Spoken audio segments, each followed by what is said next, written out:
به نام خداوند بخشاینده مهربان، دعایت می کنم تابستان قاصدک ها با پیامی نور امیدی به بیماری بتابانی و حالا وقتشه تا لباس امیدواری بر تن عریان همدردی بپوشانی.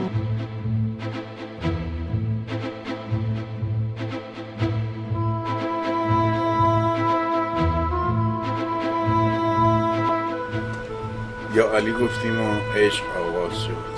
مؤسسه فرهنگی ندای آرامش با مدیریت آقای فتح‌الله بی‌طرفان به منظور ترویج و اشاعه فرهنگ 12 قدمی و در راستای خدمت و اطلاع رسانی به خانواده‌ها و افرادی که از هر گونه بیماری وابستگی در عذابند، اقدام به نشر و توزیع کتب، جزوات، پوستر و بسته‌های صوتی و تصویری در حوزه‌های خداشناسی، روانشناسی، بهبودی و رهایی از اعتیاد نموده است.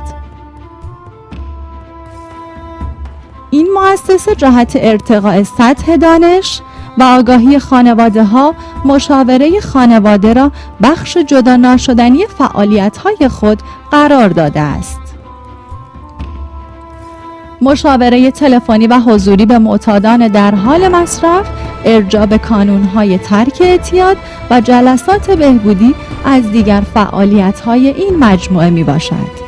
الان تنها لازمه عضویت توی این انجمن اینه که تمایل به قطع مصرف داشته باشی و شما می توانید برای دریافت اطلاعات بیشتر و انجام سفارشات خود با شماره تلفن‌های 021 776 290 و 021 776 36 975 و یا دورنگار 021 776 290 داخلی 7 تماس حاصل نمایید. آدرس اینترنتی ندای آرامش عبارت است از www.nedai-aramesh.ir.